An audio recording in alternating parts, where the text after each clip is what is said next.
Hello, everyone.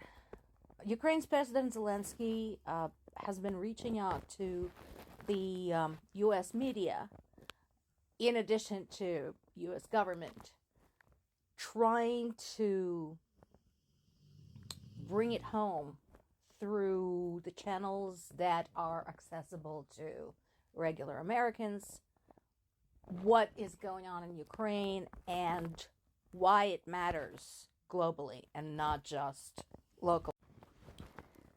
Specifically, he talked about the ramifications of no U.S. support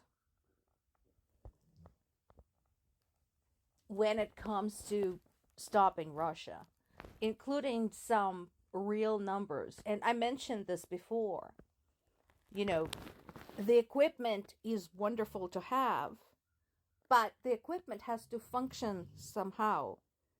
It needs missiles, it needs fuel, it needs artillery rounds, it needs maintenance, it needs parts, and so on and so forth.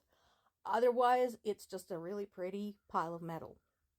And so he did talk about all that and how it works on the ground, what happens on the ground when you only have so much supply mass, basically, to go per every 100 miles of the front line. He talked about, how many rounds, for example, are needed a day and what you're forced to do when you don't have enough. And it's really very simple math. You either have to spread your supplies very thinly, and I already mentioned this, right now, compared to Russia, Ukraine is outgunned 6-1, which is not a good correlation.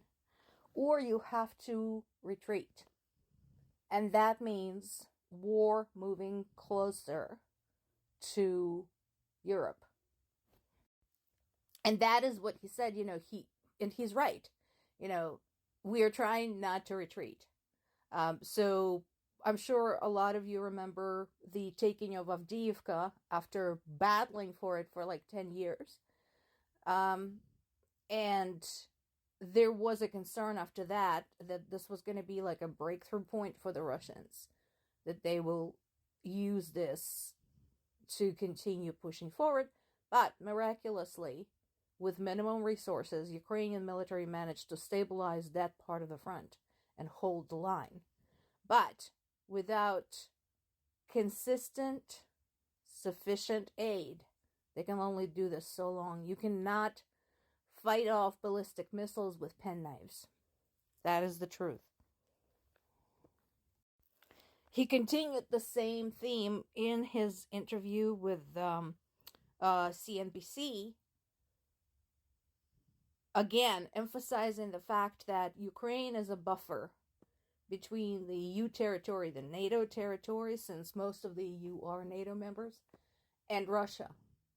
And that if there is a break in the front, Russia will go for the highly populated centers, big cities, and start rolling forward again toward that territory.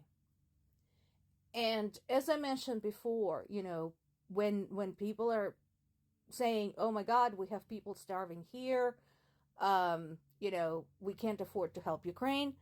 First of all, you spent 7 times a year more on your war in Iraq, and more than twice as much per year on your war in Afghanistan, and both wars lasted a lot longer. And also, again, my favorite number to quote is that Americans on a daily basis and on an annual basis spend 2 orders of magnitude more on non-essential products and services. So not food, not medicine, not shelter, not clothing, but non-essentials compared to what U.S. has given Ukraine. You still have your Social Security that's multiple times more than what you have given Ukraine. You still have your own defense budget. You still have all of your services per year are still receiving more money than you have ever given Ukraine.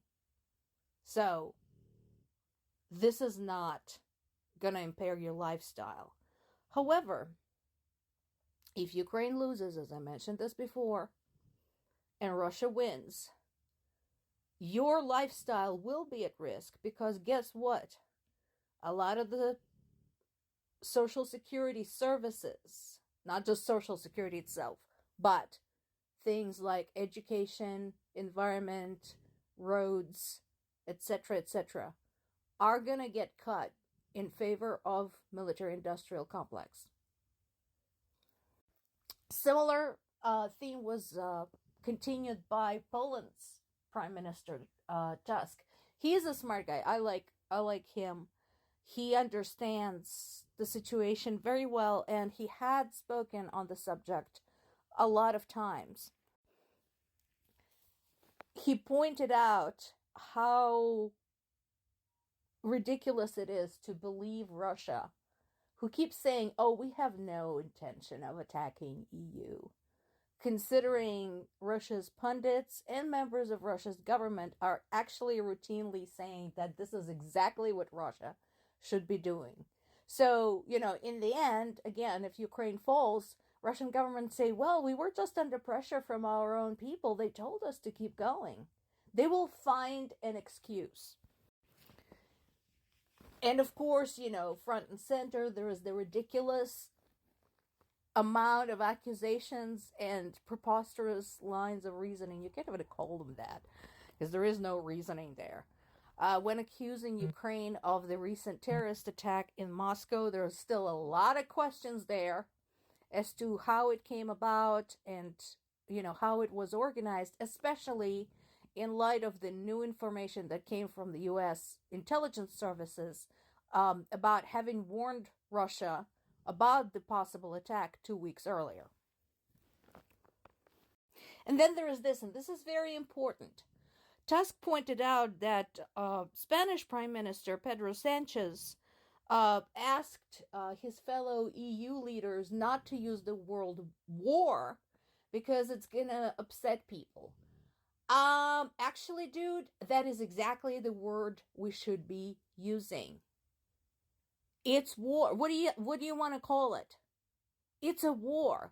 Again, Spain, go read your own history. Go look what happened to you around World War II. Do you want to repeat that?